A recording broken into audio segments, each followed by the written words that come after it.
Well, thank you. Thank you for coming. It means a lot to me. So this is my part of my practicum, they call it, where I have to do 4 practice walks, and my wife will be recording things as we go along. Certainly for the first 2 sections she'll be recording me.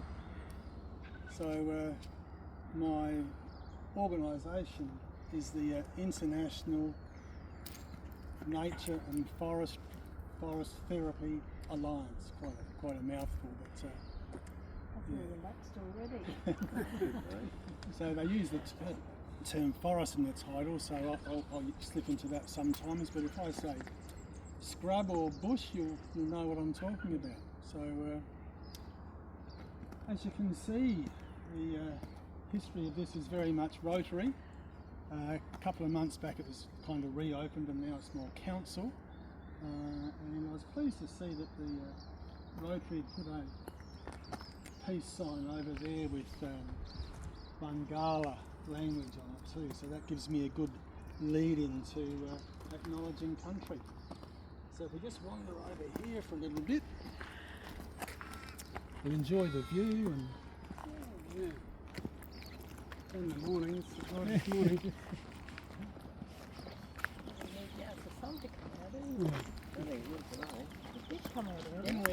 when we get going with things, we've got to remember it's a bush therapy or a forest therapy concept. So although we can see the sea, we're not supposed to look at that too much. It's more about the bush. But just for now, acknowledgement of country.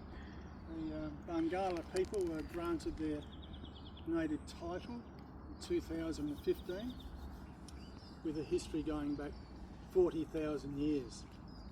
So in terms of being historical custodians, that's a long, long time. And this would have been one of their best vantage points, I'm sure. If you think around about Port Lincoln, this is a beauty, you can see everything. They had already named that body of water Galanyella, which means place of sweet water. So imagine when, in 1802, Matthew Flinders sails in. How many Bangala people's eyes would have been watching as he did his thing around here looking for water. He didn't find any. And they'd be watching that and thinking, God, what's this about? You know, I wouldn't have seen one before. So off he goes, and 3 months later, Nicolas Baudin, French explorer, turns up. So there's Matthew Flinders naming it Port Lincoln after his home back in the UK. He was from Lincolnshire. Nicolas Baudin turns up and he says, oh, this is a nice place. Port Champagne, being French, called it Port Champagne. He didn't know that Matthew Flinders had already done it, but they met it in Council Bay near Victor Harbour. The settlers turned up a bit later, 1839, and you know the first landing area, that's where the fresh water was that Matthew Flinders missed. And after that, the settlers came to be pastoralists and brought all their technology and plans and everything and development, and the rest is history. Alright, so let's go for a little walk up further. I'll explain a bit more about what we're doing. Yes? It is. Yeah. At the first landing place, and Matthew Flinders didn't find it because the tide was wrong, or there'd been a storm and there's seagrass all over it. You can't find it. So the kangaroos and the Aborigines knew it was there, but he missed it because he'd already been desperate for water, and he lost his men searching for water south of here, so Memory Cove and all that. We've got a good day. Temperature's going to be nice. Well, it depends on which app you're looking at. Probably depends what time of day. It's going to be good. Alright, over this way.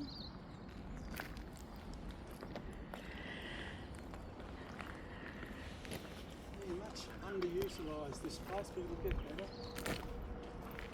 the council have taken it over, and you can see as we go along they've been busy pulling off bits and tiling it up and stuff like that. It got beyond the stage of being a service club entity, I think. So the people that were maintaining it perhaps passed on and everything and people in poor conditions.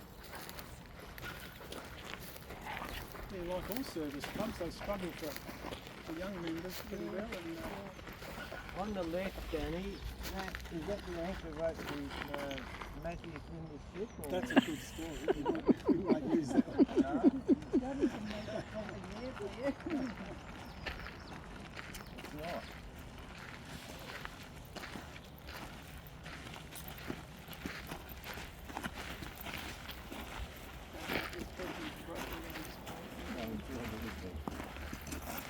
This style of path, most of the time, a couple of times simple, but mainly on paths like this, sometimes narrower, but normally with the gravel there.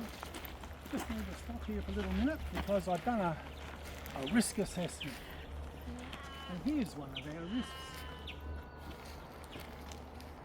Tricky acacia, so if you fall over and you grab that to stop your fall, big mistake. So when we get going, we learn to avoid those.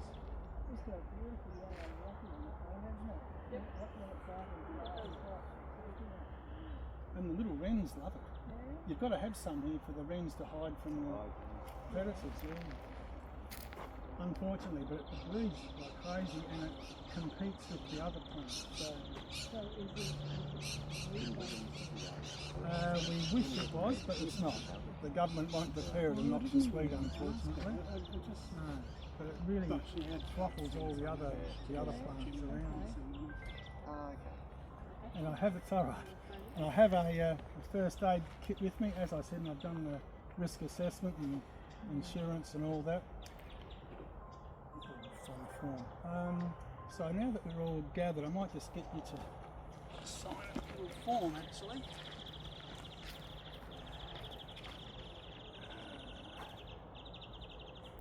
And so despite all the insurance policies and stuff and council permission and everything, there's a form here about risk and accidents and all that sort of stuff.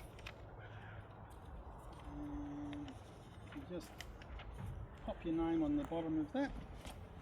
Not really, you've got to do it, each of you like that. And you can just stop filming for a minute.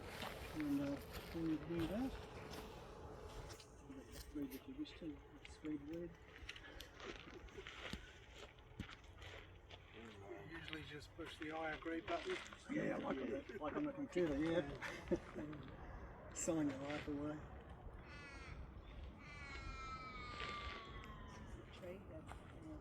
Can you just put that in, Louise, or not? It's not enough.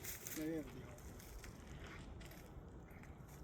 Aren't the trees beautiful shapes around? There's no two alike.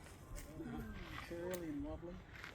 Like this one here, the wind's twisted it there, backing it up there. Sorry? That branch there on that tree, it's twisted there Yeah. and then go back up Yeah, again. yeah.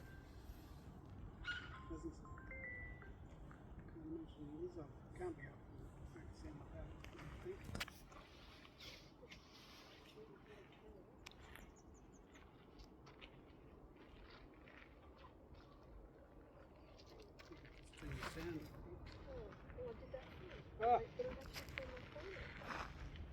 We can sneak on a little bit, boss. Got another little pit stop just up ahead.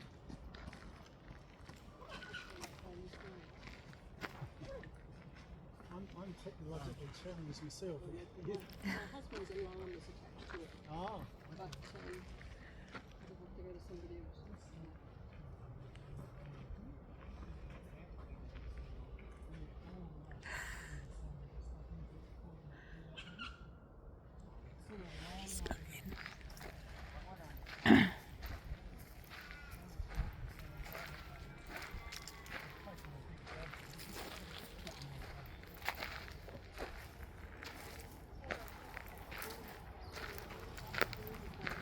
a lot of it. Yeah, I think they call them council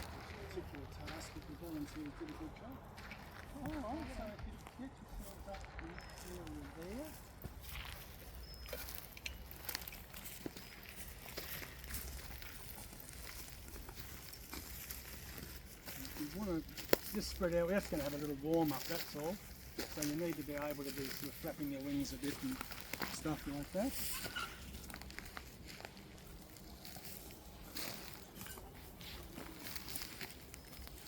So you guys are used to exercise classes, so you need to be warmed up, I reckon. I told my mentor that you're nicely aged. Nicely aged, charming people. Alright, so you're right and comfy. And get the feet sort of balanced and find a nice spot. If you aren't on a nice spot, you can just shuffle your feet and scratch the grass away, whatever you want to do. Okay, just going to do some easy stuff, just to sort of warm up. Swing on.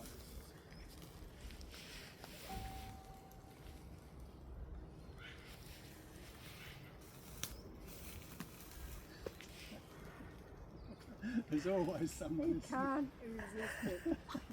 It has to be Dudley, doesn't it? It does. Him and Hoodie in every class. Let's go two hands on that now. So put your left foot forward and then bring your both arms across from the right. Get the spine flexing a little bit. Click, click. Then the other foot forward and across the body and so.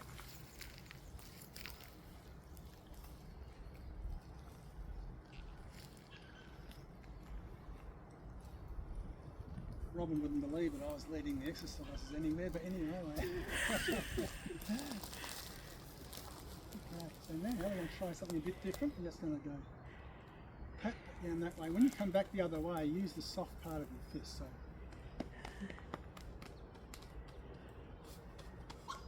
do 3 or 4 of those.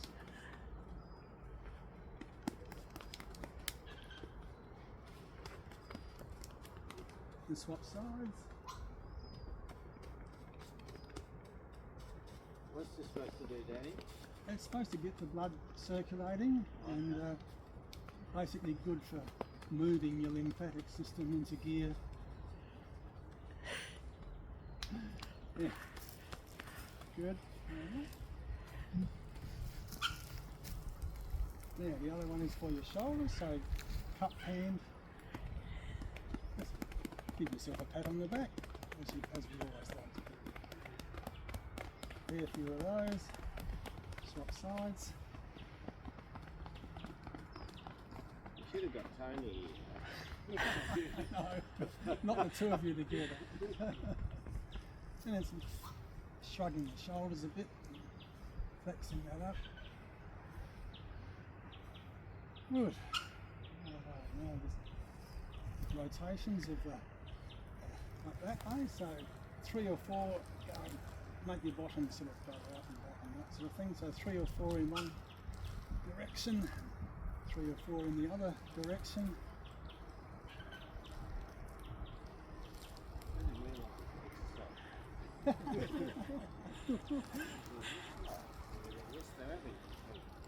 Now we can do special things with our knees, but just do that if you like. And really clever.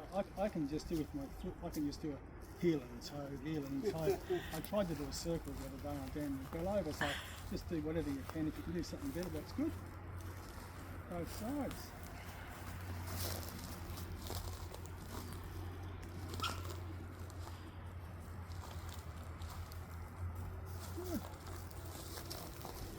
That's got us warmed up and it's got us thinking.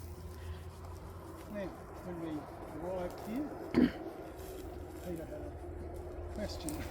What's this all about? Okay, so here we go. So the idea of Shinrin Yoku is Japanese, and it works out that in terms of their Shinto religion, their indigenous original religion, going way back in the past, they'd done lots of forest sort of walking. And but the Japanese culture sort of lost track of it a bit. But when the 1980s came along, Japan had a problem of lots of people sort of getting stress from overwork. in corporate Japan, it wouldn't be the guy at the top of the tree that would be in trouble. 3 or 4 rungs down the ladder, you get these middle-aged guys, middle management fellas that are getting pressured from all sides, and they'd be in the city all day working, and then because there's a long commute back to home, they'd stay in the city, improvising where they sleep, sometimes in the street, eating in a casual sort of a way, and suicide problems were developing. So that was the situation confronting Japan back in the 1980s. So the government had an inquiry, and they thought, well, hang on, there's something about this forest walking business that Shinto used to do, let's have a look at it. And common sense says that, well, okay, when you walk you feel better and it's good for you, we know that, that's intuition. But sometimes we sort of need data to back things up.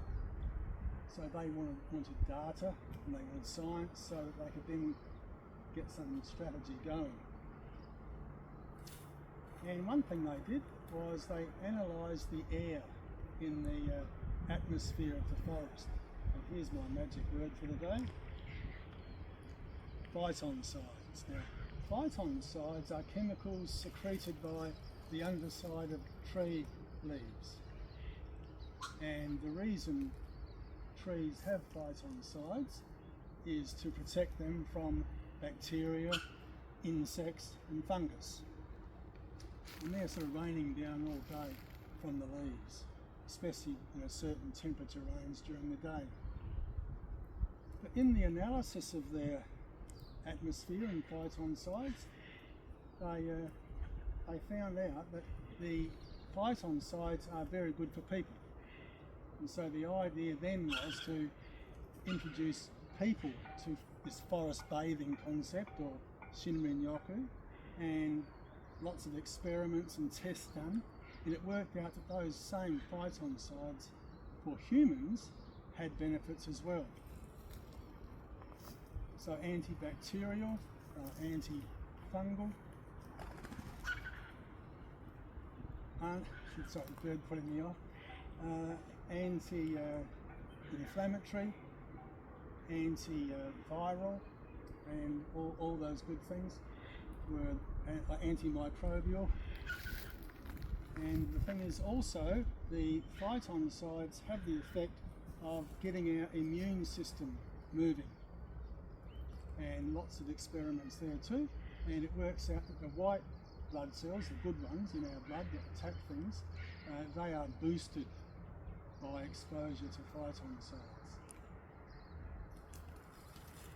Okay, so the immune system is going better, and we're absorbing the benefit of these. I'll give you a piece of paper later on which will have a list of benefits and also give you some good Google sites you can look up in terms of research and solve some of your questions for you. Yeah, thank you. No worries. So, we don't want to talk all day about this. So 3 things to do, 3 dots to join, I suppose. Phytoncides come from trees.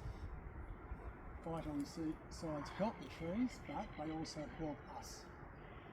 Lots of bizarre experiments done, but they found that if you are doing your walking in the forest in a stressed state, you test that by doing a cortisol swab, you don't get the benefit. But if you're in a really de-stressed, slowed down state, the phytoncides have more benefit. And then of course they had to have all these experiments to prove that. And they had people walking off into the forest, another mob would say, go the same distance, the same speed, but walk through a shopping centre. And they put those people in hotel rooms and analyse their blood and all this sort of stuff, and put the stressed ones in a different place from the rest, and they worked out that that was in fact the case. But it's all scientifically backed up, and once you get going researching it on YouTube or Google, you'll find lots and lots of stuff will appear. Okay, so we can start the process. We're going to de-stress ourselves. So again, we're in a nice right position for that.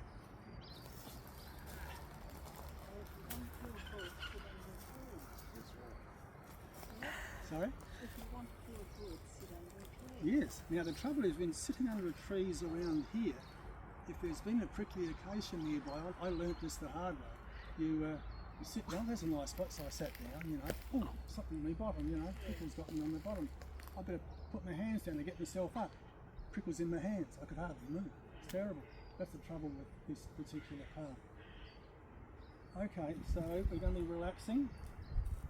This is a body scan meditation sort of thing. Okay. And lots of emphasis on slow breathing. I won't count or anything like that. You know yourself, slow and deep breathing, what that means. So just get a few deep breaths going. Whilst you're doing that, have a little bit of a look around. Appreciate where we are. Have to separate the two. Enjoy the beauty. Breathing deeply, breathing slowly. Okay, body scan. We start with our feet. Your feet have done a good job carrying you around the place all your life, so let's just give them a little bit of give your toes a little bit of a wiggle and attention, and then relax them. Back to your breathing.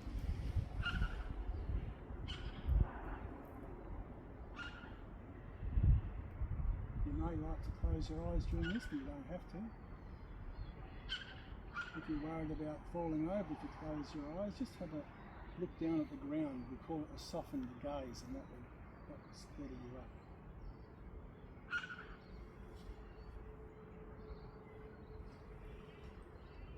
Those knees of yours, they're doing a good job too. They're holding you in place right now, so a little bit of a flex there, and relax.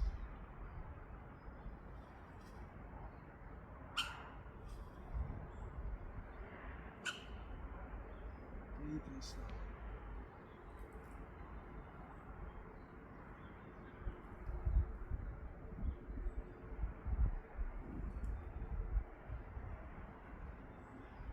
Up to our hips, just give your body a bit of a sway. Get yourself nicely balanced. Just enjoy being connected to Mother Earth.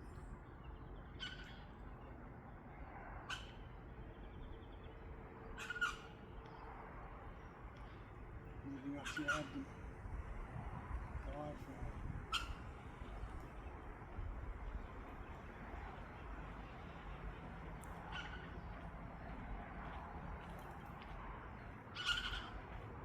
Your chest.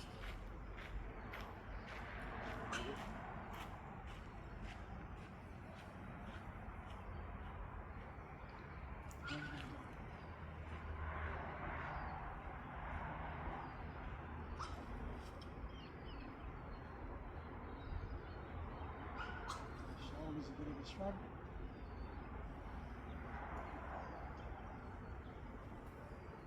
To relax the jaw, lots of muscles in the jaw. There's a couple of ways of doing that. One is to sort of wobble your jaw from side to side, and also you can do a silent scream or a fake noise. Try that if you wish to relax your jaw. And let your mouth loose and relax your jaw.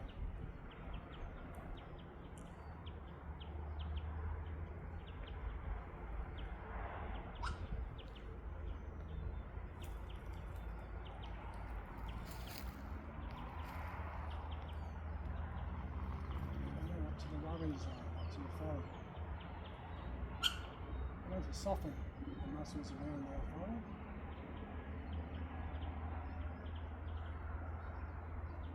One way of doing that is to just raise your eyebrows, keeping your eyes closed if they are still. Raise your eyebrows, and go down. Raise your eyebrows, let them go down, and just soften that.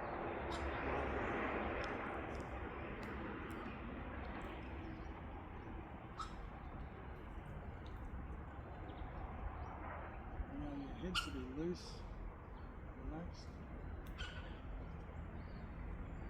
You know your body is upright.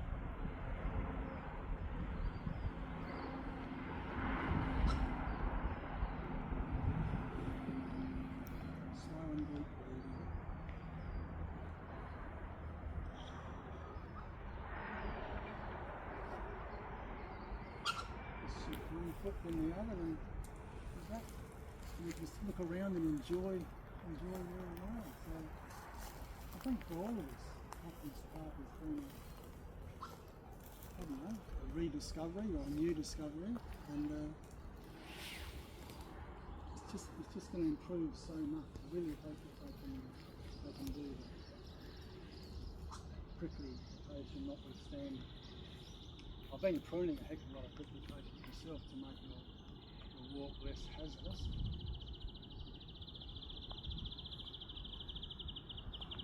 Oh, right. If you want a drink, do so, that's fine. So now do you think you know what this is about? Yeah, I'm getting the idea. getting the idea. I'm intrigued as to how you got involved in it. Oh, God, I'll save that for a couple later.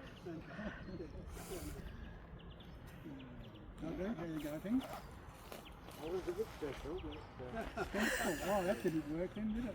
that's all right. It's good. Louise? Something different. I didn't know what to expect. I thought it was That's how they discovered the teas for gold. It does look like that, doesn't it? Yeah, I thought the same. Any of you done yoga or anything like that? Didn't like it if you did it, or? I think it's marvellous. I don't actually practice it. No, right. And some of those exercises I was doing with the banging with qigong, you can do endless amounts of that, so to get yourself going. All right, well, I'm going to have a drink because I've been talking too much.